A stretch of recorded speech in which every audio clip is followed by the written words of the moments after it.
I was sitting at the kitchen table when the phone rang. The clock was 2 in the afternoon, that time when the house is too quiet and loneliness weighs more. The coffee was already cold, forgotten in the cup. My heart tightened before I even answered, as if something inside me knew that call didn't bring anything good. I took a deep breath, adjusted the chair and answered with the firmest voice I could. On the other side, I immediately recognized my oldest son's voice. Cold. Distant. Unlike the voice I remembered from when he still called me Mom. He didn't ask how I was. He didn't ask if I needed anything. He went straight to the point, as if reading an important warning. I said that the family was worried about me, that I was forgotten. Confusing. He said that they had talked among themselves and decided to take action. As he spoke, I squeezed the phone tightly, feeling my fingers tremble. Every word seemed carefully chosen, rehearsed. It wasn't a conversation, it was a communiqué. And I was on the wrong side of him. When I heard the word interdiction, I felt the ground disappear. He explained that they would file a legal request so that I would not make any more decisions alone. I said it was for my good. That I didn't have to worry. But I knew what that meant. I knew they were talking about my house. From the only place that was still mine. The house where I raised my children, where I mourned the death of my husband, where I kept my entire life inside drawers and old photographs. I tried to answer, but my voice failed. He kept talking, as if I wasn't even there. She said that I was never grateful for everything they did for me. That I always complained about. That it was time to recognize that it depended on them. That hurt more than the threat itself. Because, suddenly, I was no longer a mother. I was a problem. A weight. An old woman who needed to be controlled. When the call ended, I stared at the phone for long seconds, waiting for it to ring again. He didn't. The silence of the house became unbearable. I walked slowly into the living room, running my hand over the furniture as if I needed to confirm that they were still there. Each step felt heavier than the last. I sat on the couch and looked around, trying to understand at what point my life had reached that point. How many times have I helped my children without asking anything in return? How many nights have I stayed awake solving problems that weren't mine? And now, all of a sudden, I was ungrateful. The word echoed in my head like a sentence. Ungrateful. As if everything I had done could be erased so easily. As if the years of sacrifice were worth nothing. I felt ashamed, even though I had done nothing wrong. I felt afraid. A deep fear of losing not only the house, but my identity. Who would I be if I couldn't decide about my own life? Who would I be if they won? I got up and went to the bedroom. I opened the closet slowly, as if looking for something that even I didn't know what it was. I ran my hand through old clothes, forgotten boxes, souvenirs that no one else wanted. My head was spinning. Part of me wanted to believe that it was just a misunderstanding, that my son would go back. But another part, quieter and older, whispered that it was bigger. That there was something wrong. Very wrong. I sat on the floor of the room, leaning against the bed, trying to catch my breath. His hands were sweating, his chest was tightening. I thought about my grandchildren, the possibility of not seeing them anymore. I thought of the neighbors whispering, of the shame of being seen as an incapable old woman. For the first time in many years, I felt completely alone. There was no husband. There were no children. Just me and a fear that grew by the second. It was at that moment that I understood, that call was not a warning. It was a declaration of war. They had already decided everything. I was just being informed. And if I did nothing, I would lose everything. I closed my eyes and took a deep breath, trying to organize my thoughts. I was always strong, even when I didn't look like it. Maybe it was time to remember that. Maybe it was time to stop protecting those who never thought of protecting me. Still sitting on the floor, I wiped away my tears with the back of my hand and stood up slowly. I looked into the room as if I saw it for the first time. Something inside me had changed. I was still scared, but I wasn't broken. If they thought I was weak, they were wrong. That call had broken my routine, my peace and my illusions. But it had also awakened something I had let go to sleep for years, the will to fight for my own life. The fact that you chose to stay here, listening to this story, says a lot about who you are. What comes next is not just something I lived, it is a truth that many people carry in silence, inside the home, within the family.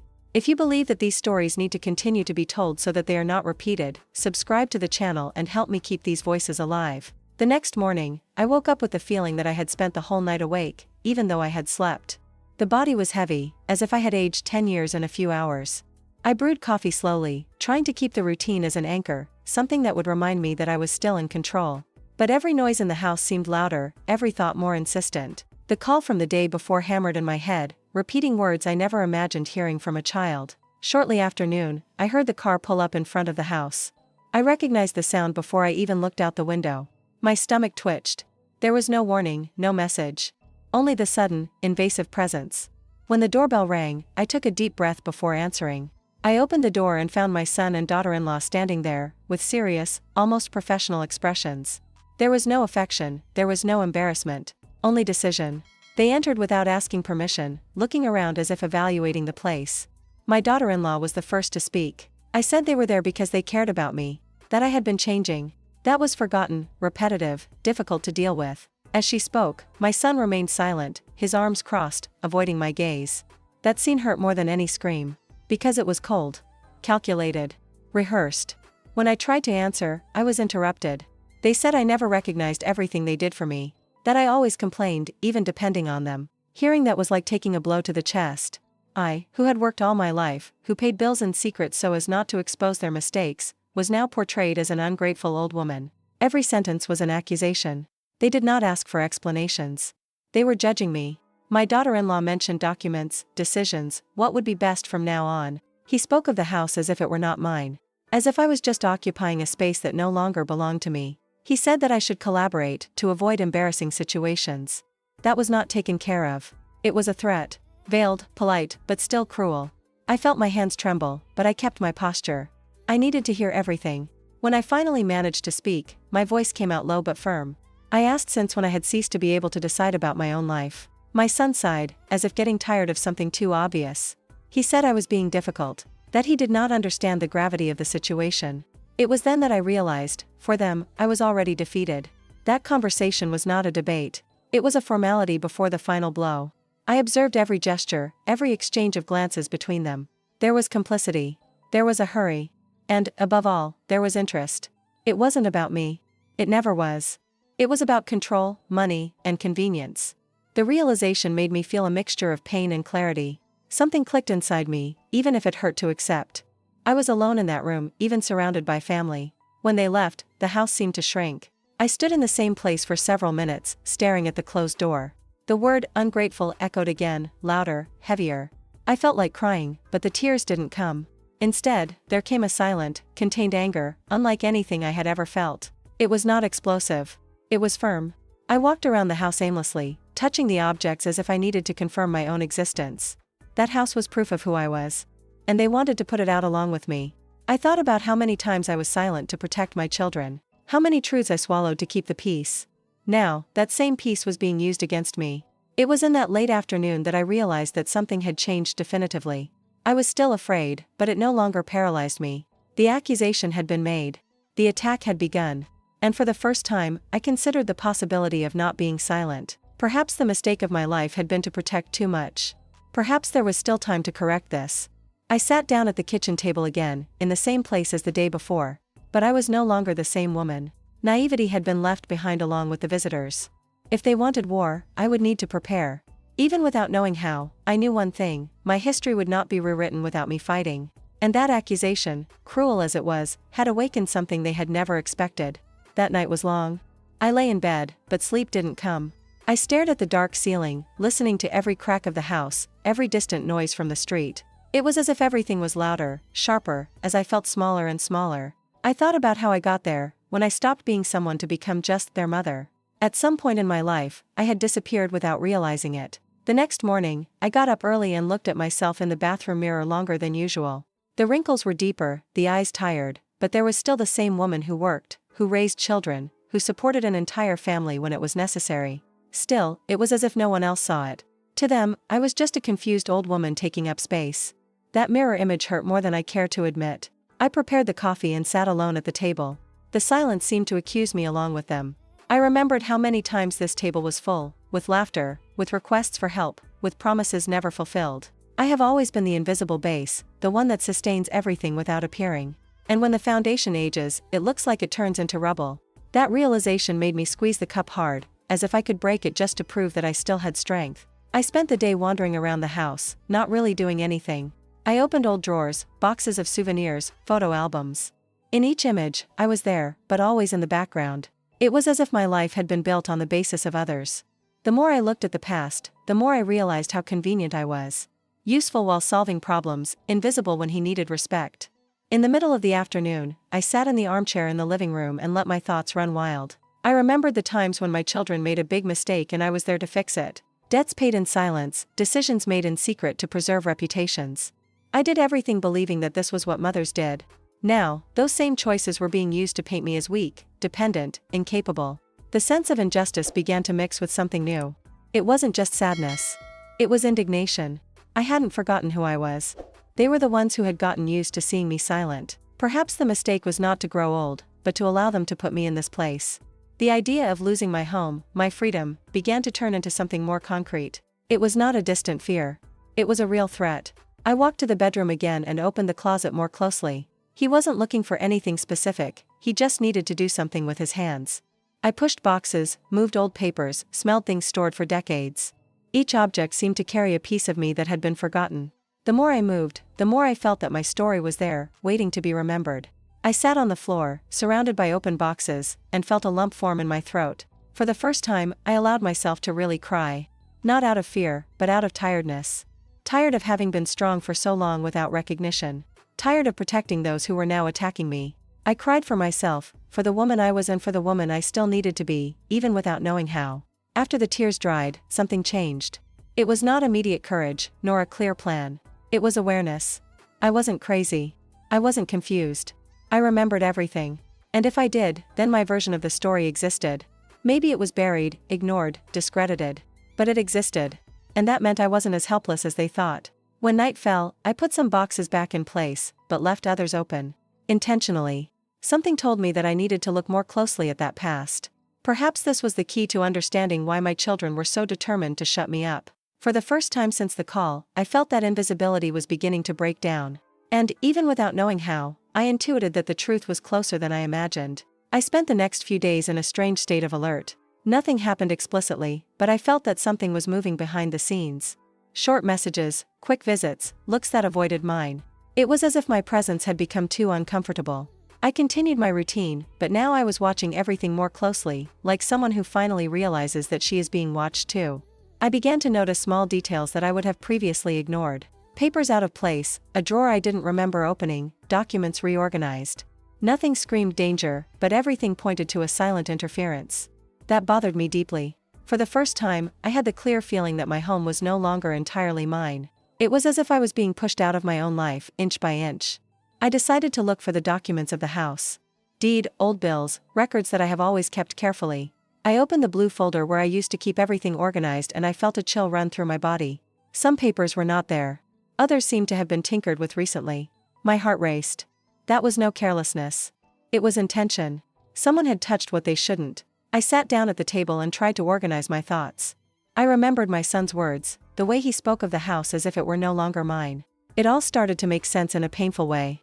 The sudden worry, the accusations of mental confusion, the rush to solve everything. He was not careful. It was a plan. A well-constructed plan, which used my age as an argument and my story of silence as a weapon against me. The revolt rose slowly, mixed with a deep sadness. I thought about how naive I was to believe that love was enough, that everything I did would come back to me in the form of respect. Now, I saw that my biggest mistake had been to make it too easy. They knew my habits, my frailties, my fears. And they were using all this to disarm me.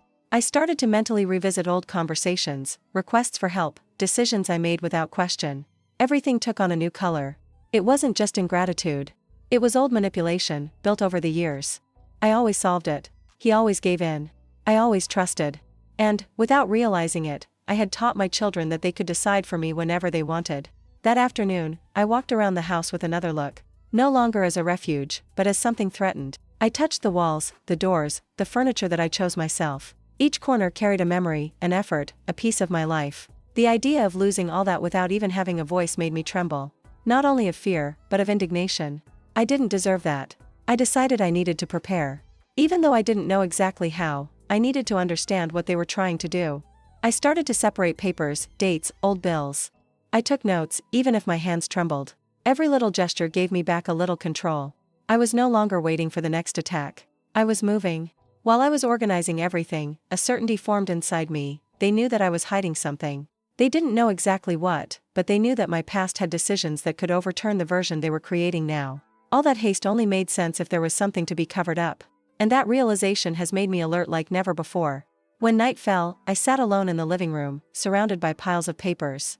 I was tired, but strangely lucid.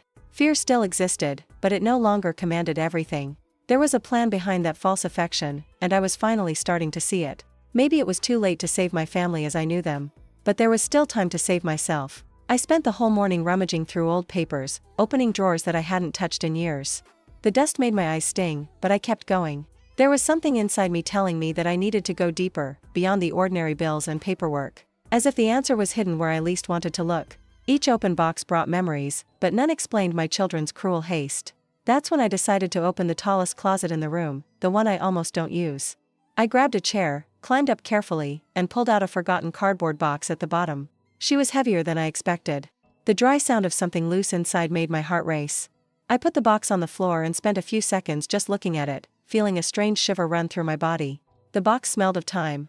Inside, there were old letters, yellowed envelopes, newspaper clippings, and objects that I no longer remembered having kept. My hands trembled as I moved it all. It was like touching an old version of myself, someone I had left behind to survive. At the bottom of the box, something hard caught my eye. I carefully pushed the papers away and found an old tape recorder, one of those small cassette recorders. My heart almost came out of my mouth. Next to it was a ribbon with a handwritten label. I recognized my own handwriting immediately. Just a date. Nothing more. That made me gulp.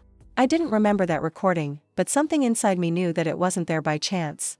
I held the tape recorder as if it were too fragile to exist. I tried to remember when and why I would have recorded something.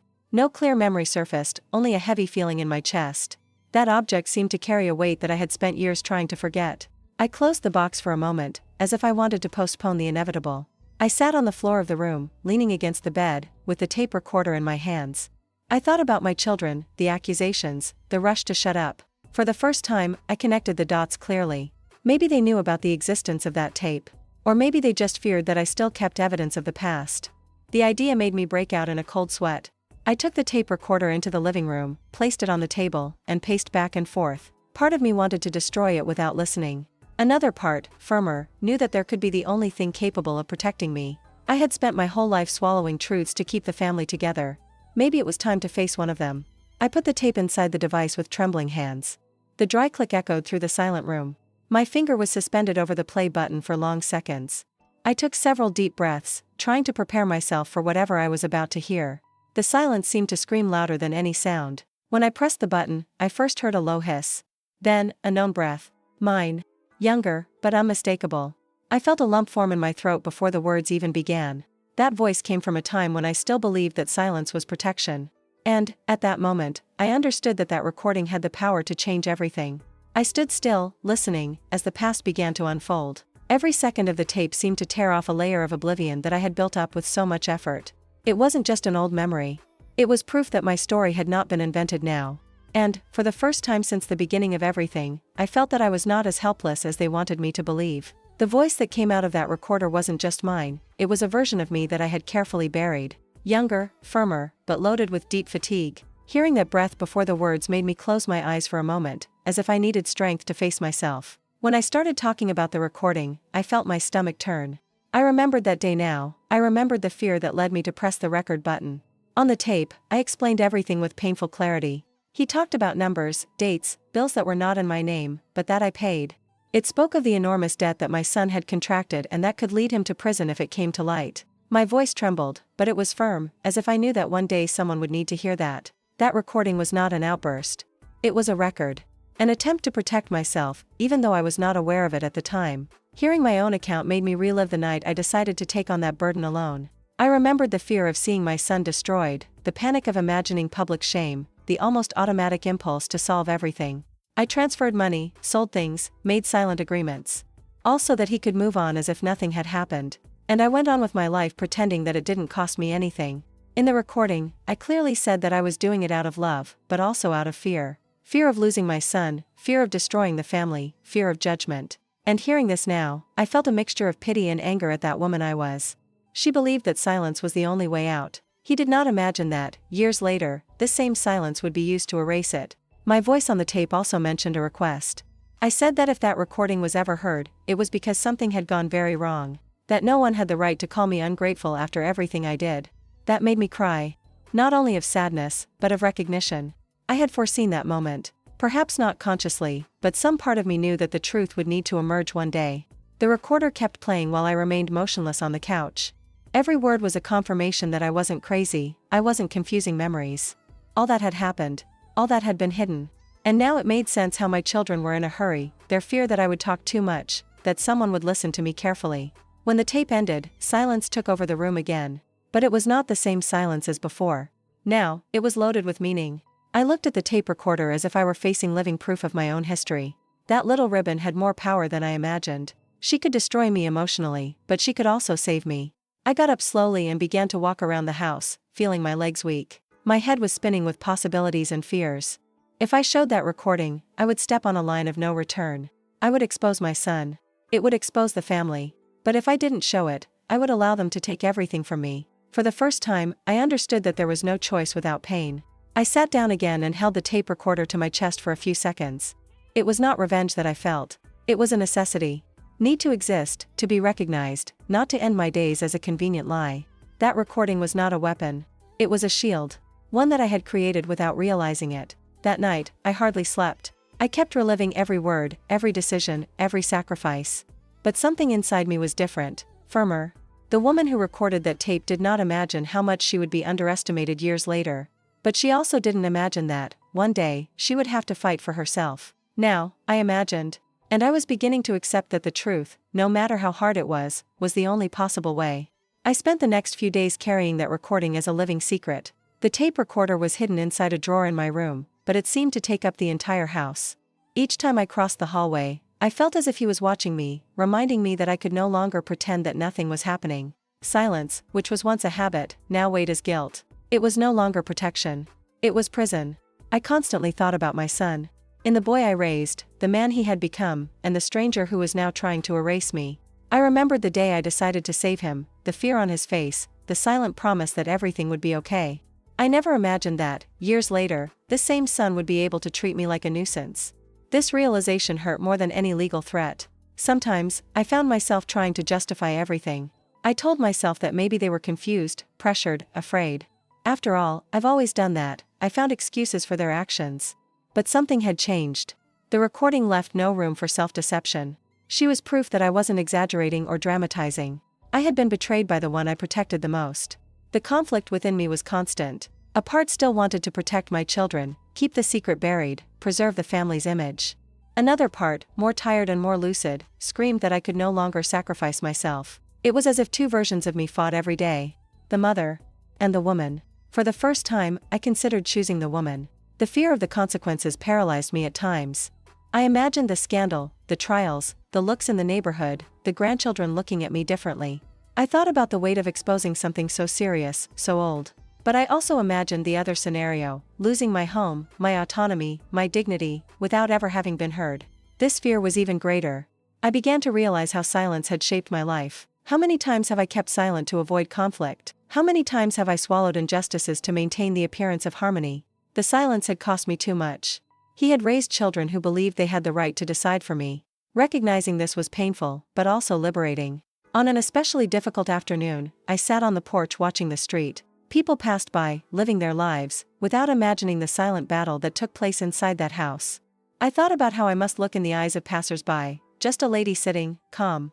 No one imagined how much I was fighting to continue existing. It was there that I asked myself, for the first time, what would happen if I spoke? If I showed the recording to someone who really listened to me? The idea still scared me, but it no longer seemed impossible.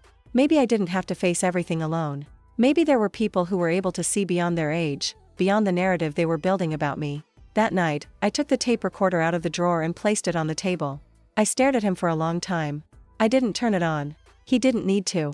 I already knew what he was saying. What I needed to decide was something else. How long would I continue to pay for the mistake of loving too much? Before going to sleep, I made a silent decision. I still didn't know how, or with whom, or when. But I knew I wouldn't carry that weight alone anymore. Silence had been my choice for many years. Now, he was killing me little by little. And I was no longer willing to disappear to protect those who never hesitated to destroy me. The next morning, while watering the plants in front of the house, I noticed that someone was watching me on the other side of the fence. It was the neighbor who had lived there for years, but with whom I had never gone beyond polite greetings. She looked at me attentively, not with curiosity, but with something resembling concern. When our eyes met, she approached slowly, as if she didn't want to invade, but felt she needed to talk. She commented that she had seen my son and daughter-in-law coming in and out of my house frequently in the last few days. He asked if everything was okay.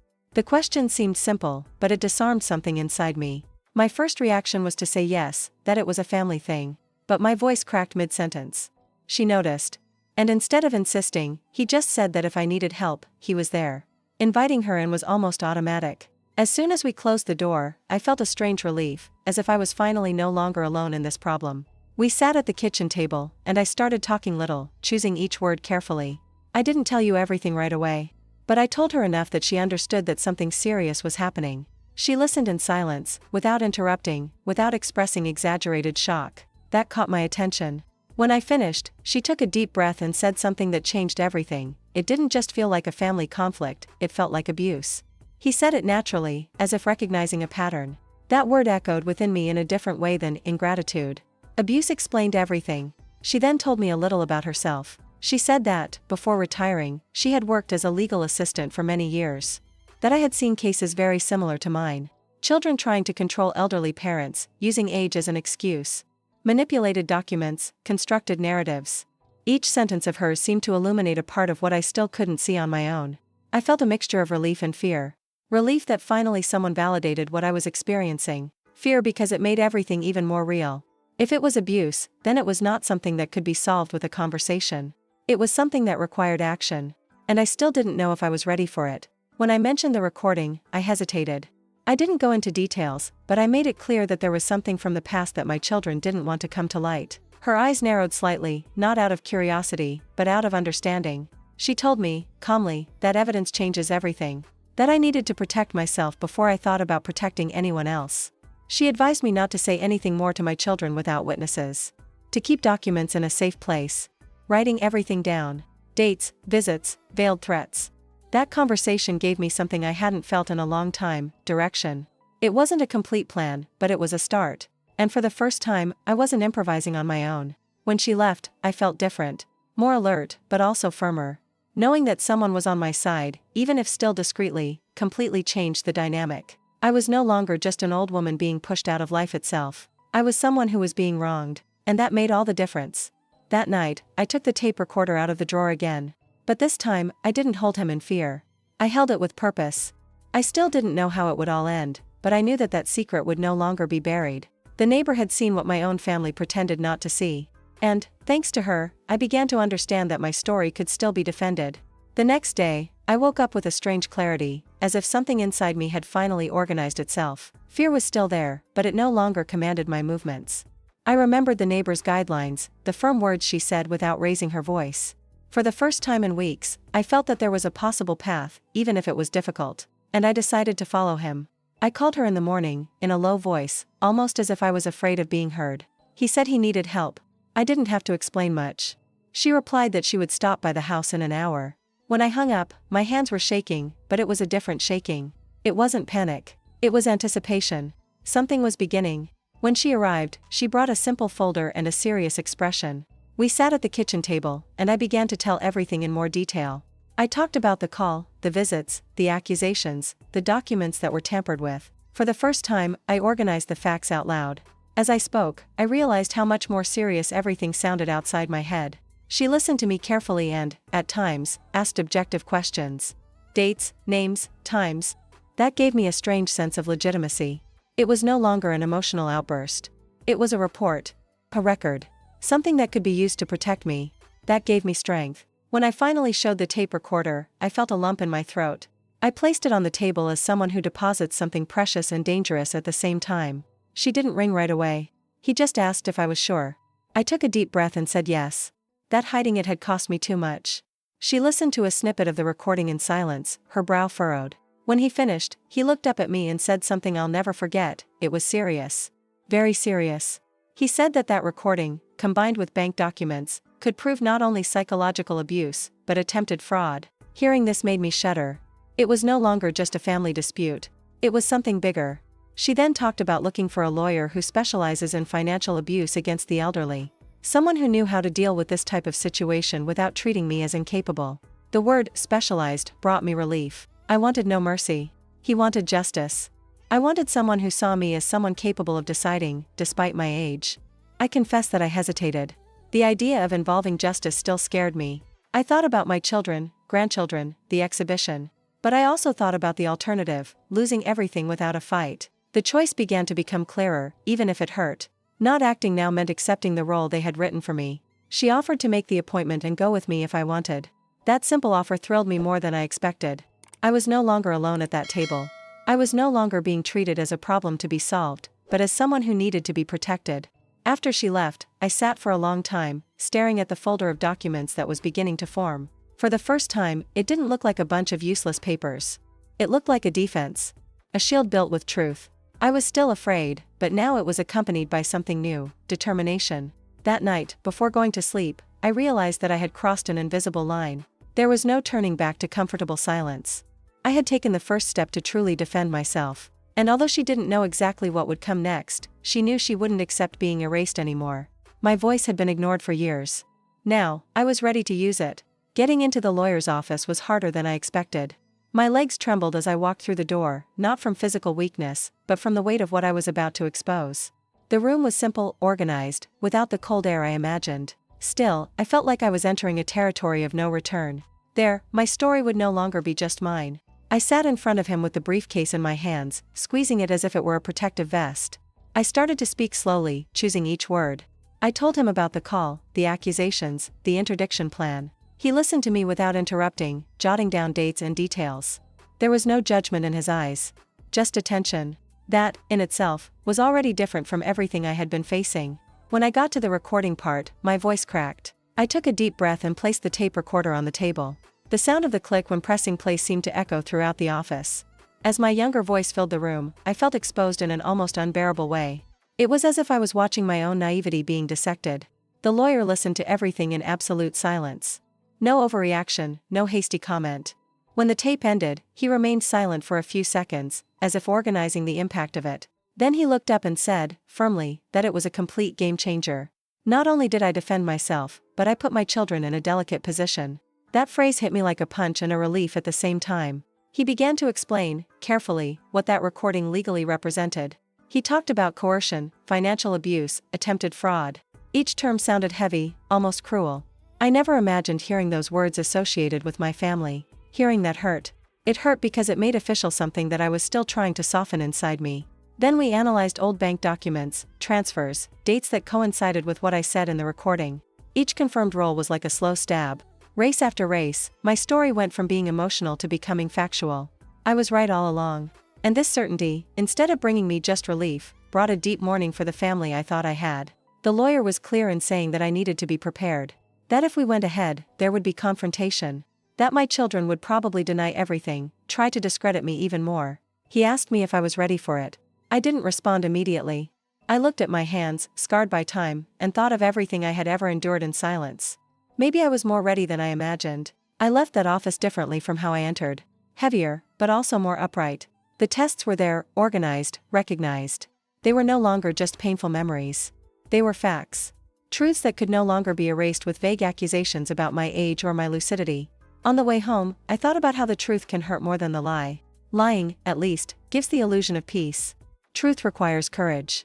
And I was being forced to find it in myself, even in my late 70s.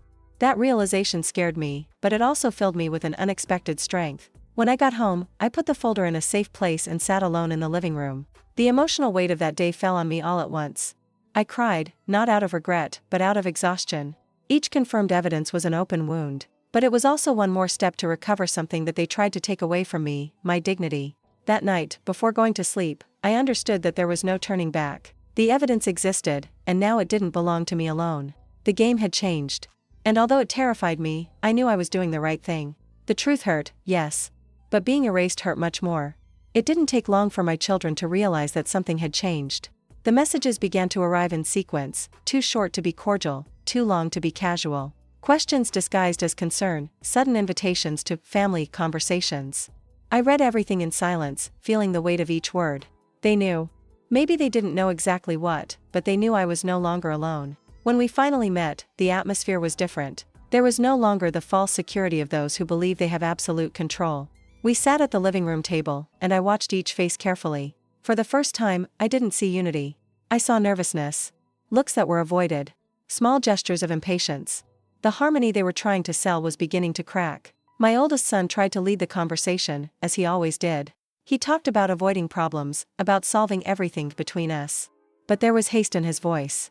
When he mentioned lawyers, I noticed a slight hardening in the others. It was there that the first fissure appeared. One of them asked, almost without thinking, since when it had become a legal issue. The silence that followed was revealing. The accusations began to emerge indirectly. One insinuated that the other had exaggerated. Another said he didn't know everything. Small betrayals surfaced in miscalculated sentences. I just watched. The more they talked, the clearer it became that this union was never about love, but about convenience. And now that the risk was real, everyone tried to protect themselves. My daughter-in-law tried to intervene, with a rehearsed speech about family and forgiveness. But his voice trembled. She realized that I didn't react as before. I didn't explain myself. He did not ask for understanding. That destabilized them more than any direct accusation. The silence, this time, was mine. And it was powerful. When I calmly mentioned that I was being given legal guidance, the impact was immediate. One of my children stood up, another started talking at the same time. The versions did not match. They contradicted each other. The mask fell off little by little, revealing not only the attempt to control myself, but the fear of being exposed. I felt pain when I saw that. I won't deny it. Seeing my own children attacking each other, blaming each other, was devastating. But it was also enlightening. That scene proved that I wasn't wrong. That something very wrong had been built at my expense. And that now, finally, was coming to light. When the conversation ended, nothing was resolved. On the contrary, I left there with the certainty that the family as I knew it no longer existed. What existed was a group of people trying to save their own skin. And for the first time, I didn't feel responsible for it. I returned home with a heavy heart, but my head held high. That crack had not been caused by me. It has always been there. I just stopped supporting her on my own. And that, although painful, brought me a strange feeling of relief. That night, I sat alone in the living room, remembering the times when I believed that keeping everyone together was my mission. Now I saw that this mission had cost me dearly. I could no longer fix what was never fair. And he didn't need to. Before going to sleep, I accepted something I had been avoiding. Some losses are inevitable when the truth comes out. The family had split. And while it broke my heart, it also made room for something new. Something more honest. Even if it was more lonely. I woke up that day before the alarm clock went off. The sky was still dark, and for a few seconds I forgot where I was and what awaited me. But the memory came quickly, heavy, like a weight on my chest. It was the day of the hearing. The day when they would decide if I was able to take care of my own life or if I would be officially declared incapable. I lay there looking at the ceiling, taking a deep breath, trying not to let fear overwhelm me. I got up slowly and got ready carefully. I chose simple clothes, but well ironed, as I always did when I wanted to show respect. It was not vanity. It was strategy. I knew that every detail would be observed, evaluated, interpreted. I put on a discreet lipstick, tied my hair and looked at myself in the mirror. I didn't see a frail woman. I saw someone tired, yes, but lucid. Present. Ready. The neighbor arrived shortly after, punctual, with that same attentive look that I had already learned to recognize as support. On the way to the forum, we hardly talked. The silence between us was not uncomfortable. It was concentrated. Each knew exactly what was at stake. My hands were cold but firm. I wasn't going to beg for mercy. I was going to affirm who I was. As I entered the building, I felt all eyes on me, even though I knew it was my impression. Still, the environment seemed hostile, too impersonal for something so intimate. This was not just a legal dispute. It was my life being put on a scale by people who barely knew me. I sat on the bench and took a deep breath, repeating to myself that I knew the truth. When I saw my children enter, my heart sank. They were together, but not united as before. There was distance between them, tension in the gestures. They avoided my gaze. That hurt, but it also confirmed everything I already knew. They weren't there for me. They were there out of fear. And that fear gave me a strange sense of balance. The hearing began, and the words interdiction, mental capacity, and family interest echoed like hammers. I heard things about myself that I never imagined I would hear. That I was confused. That he forgot appointments. That I needed to be protected from myself. Each sentence was an attempt to reduce me, to erase decades of lucidity with some stereotypes about age. I clasped my hands in my lap, but I didn't look away. When it was my turn to speak, I felt a lump in my throat. But my voice came out clear.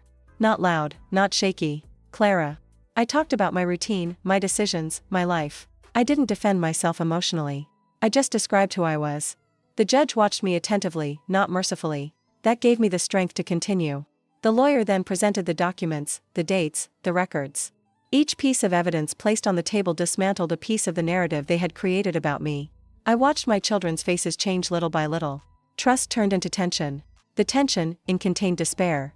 I knew that the decisive moment was yet to come. When the lawyer mentioned the existence of a recording, I felt the air fade for a moment. My heart raced. That tape, which I had hidden for so many years, was about to come out of the shadow. I looked ahead, took a deep breath and braced. There was no turning back. The truth was about to speak for me. What comes now is the hardest part to tell, the one I spent years hiding even from myself. Sharing this means reliving a pain that had too high a cost to remain silent. If you've come this far with me, it's because you understand that some truths only survive when someone has the courage to say them out loud. So I ask you, sign up, not as a support for me, but as an act of preserving these voices that have almost been erased. While the judge authorized the reproduction of the audio, I thought about everything I had lost so far. I also thought about what I could still lose. But most of all, I thought about what I was no longer willing to surrender, my dignity. That hearing was not just about interdiction. It was about who had the right to tell my story. I sat up straighter in the chair when the tape recorder was placed on the table. The silence that settled was almost palpable. Everyone was waiting. And at that moment, I knew, regardless of the result, I had already won something much bigger. I had stopped hiding. I was there. Present. Whole. The recorder's click sounded louder than it should in that heavy silence. For a second, I thought my heart was going to come out of my mouth. My hands were cold, but I kept my eyes ahead. I didn't want to see the reactions right away. I needed to get through that moment without retreating. As my own breath echoed through the machine, I felt a deep tightness in my chest, as if the past had crossed the room and sat next to me. My younger voice began to speak, firm and tired at the same time. As the words came out of the tape recorder, I relived every detail. The dates, the values, the fear of seeing my son destroyed, the decision to take on a debt that was not mine. The environment seemed to shrink. Each sentence dismantled, piece by piece, the version that I was confused, ungrateful, or incapable. There, I was lucid, precise, conscious. I noticed movements around me. A suppressed sigh. A chair being adjusted nervously. But I kept looking ahead. He didn't need to confirm the impact. I knew it. That recording left no room for interpretation. It wasn't emotion. It was a report. It was proof that everything had been done by choice, by love and by fear. Not because of incapacity. When the recording clearly mentioned the reason for the sacrifice, I felt the air become heavy. My oldest son shifted in his chair. My daughter-in-law lowered her gaze. For the first time, they had no words. Their silence said more than any defense. It was the sound of truth occupying the space that was once theirs. As the tape went on, I thought about how I had carried that secret alone for so many years. How I protected that information as if it were a bomb about to explode. Now, it exploded there, in front of everyone. And strangely, I didn't feel immediate relief. He felt something deeper, liberation mixed with grief. When the recording came to an end, no one spoke for a few seconds. The silence was absolute, almost embarrassing. I took a deep breath, feeling the weight of the moment settle inside me. There was nothing left to hide. There were no other possible versions. The truth was in the air, too clear to ignore. The judge was the first to move, asking my children's lawyer for clarification. The answers came truncated, defensive, fragile. Every attempt to minimize the content of the recording rang hollow. I watched everything as if watching something inevitable. That game was over the moment my voice was heard. I looked at my kids for the first time since the start of the recording. There was no anger in my eyes. There was fatigue. A deep tiredness of someone who spent his whole life carrying weights that were not his own. They averted their eyes. Perhaps out of shame. Perhaps out of fear. Perhaps because they realized that they had gone too far. I felt a tear flow, but I didn't wipe it away. It was not a sign of weakness. It was the end of a cycle. That woman in the recording had done what she believed to be right. The woman sitting there was now doing what needed to be done. They were not opposites. They were continuity. When the hearing was adjourned for deliberation, I remained seated, feeling my heart slowly slowing down. Regardless of the outcome, something had been restored within me. My story had been told by myself, unfiltered, undistorted, that no one could take away. I left that room knowing that I would never be the same again. The recording had proven much more than my innocence. She had proven that I was not invisible, that my voice, even late, still had strength, and that, after that day, no one would tell my story without me being present. The wait for the decision was more distressing than I imagined. I sat in the cold corridor of the forum, staring at the floor, trying not to think about all that was still at stake. Every minute seemed to extend beyond normal. I had already exposed my truth, but that didn't mean it would be accepted. Justice has its own times, and learning to respect them requires painful patience. When we were called back to the room, I felt my whole body tense. I walked slowly to my seat, feeling all the eyes once again. My children were rigid, silent. There was no more exchange of words between them. That union they used against me had completely dissolved. All that remained was the fear of what was to come. The referee began to speak calmly, technically, almost distantly. He explained that he had analyzed the documents, the testimonies and, especially, the recording. Each sentence seemed to carry a huge weight. When he stated that there was no sign of mental incapacity, I felt the air return to my lungs. That simple statement was already a victory. I existed. I was capable. Then he spoke about the attempted interdiction, about the clear indications of manipulation and financial abuse. Hearing that was strange. Part of me wanted to cover my ears. Another part needed to hear every word, as an official confirmation of something I had lived alone for years. It was not an exaggeration. It wasn't drama. It was real. The verdict was clear. The interdiction action was denied. My autonomy was preserved. My house was still mine. I felt my legs weaken for a moment, but I remained seated, taking a deep breath. I didn't raise my arms. He doesn't smile. That victory was not euphoric. She was serious. Dense. Deserved. I glanced at my children. One of them kept his gaze fixed on the table. Another looked stunned. I felt no satisfaction seeing them like this. Just a deep sadness that everything had come to that point. Justice had been served, but the emotional toll was too high for celebration. The judge also warned of possible future legal consequences if there were new attempts at coercion. That made the message clear. I was no longer vulnerable as before. There were limits now. And they had been officially established. When the hearing was over, I remained seated for a few seconds, taking it all in. My lawyer lightly touched my arm and said that I had been very strong. The word strong sounded different that time. It was not an empty compliment. It was a recognition. I had gone through something that could have destroyed me. As he left the courthouse, the light outside seemed more intense. I took a deep breath, feeling the wind on my face. It was not full freedom, because some wounds do not close so quickly. But it was dignity recovered. And that changed everything. That day, I understood that winning does not mean coming out unscathed. It means leaving in one piece. With scars, yes. But aware of its own value. The verdict didn't just give me back my rights. He ended a lie that almost cost me my life as I knew it. I returned home that day in silence, as if I needed to relearn how to inhabit my own spaces. The door closed behind me with a definite sound, and for a few seconds I stood in the room, taking a deep breath. The house was the same, but I wasn't. Something had reorganized itself inside me. I felt no euphoria, no complete relief. He felt firm. A quiet certainty that no one else would step on my story without permission. In the following days, the phone rang less. The messages have almost completely ceased. My children didn't seem to know how to approach me now that I had ceased to be predictable. That hurt, but not like before. The pain was accompanied by lucidity. I understood, finally, that the removal was not punishment. It was a consequence. And accepting that was part of rebuilding. I started to take care of the house with another look. Not as someone who hopes to be taken out of there, but as someone who plans to stay. I organized closets, donated old things, threw away papers that no longer fit me. Each simple gesture carried a greater meaning. I was cleaning not only the physical space, but also the remnants of a life lived for the sake of others. Over time, I decided to occupy my days differently. I started to help other elderly women in the neighborhood with simple things, documents, trips to the bank, conversations that no one else had the patience to listen to. In each story I heard, I saw pieces of myself. Strong, silent women, often underestimated. That gave me a new sense of purpose. Some of my children tried to get closer to each other, timidly. Short, careful conversations, full of unspoken words. There were no clear apologies. There were no clashes either. Just a distant, cautious coexistence. I learned that reconciliation is not always about going back to the way it was. Sometimes, it's just about not making what's left worse. There were nights when I cried alone, remembering the family I thought I had. Others in which I felt proud of the woman I became late, but on time. I accepted that the two emotions could coexist. The loss and the strength. Longing and freedom. He didn't have to choose just one to move forward. The recording, now safely kept, is no longer a burden. It has become a symbol. Not of betrayal, but of my survival. She reminded me that I had always been lucid, capable, conscious even when they pretended otherwise. Even when I doubted it myself. I started to look at myself in the mirror with more respect. The wrinkles were still there, but they no longer seemed to me signs of weakness. They were marks of someone who had crossed a lot and was still standing. The woman who stared at me now no longer begged for approval. She knew who she was. I didn't rebuild my life in a grand way. I didn't have to. I rebuilt in silence, with clear boundaries and conscious choices. I learned to say no without guilt. I learned to ask for help without shame. And, above all, I learned that love cannot demand annulment. Today, when someone asks me how I managed to get through all that, I answer honestly, it wasn't immediate courage. It was tiredness. Tired of being invisible.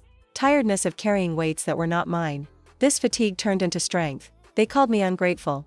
They tried to erase me, reduce me, control me.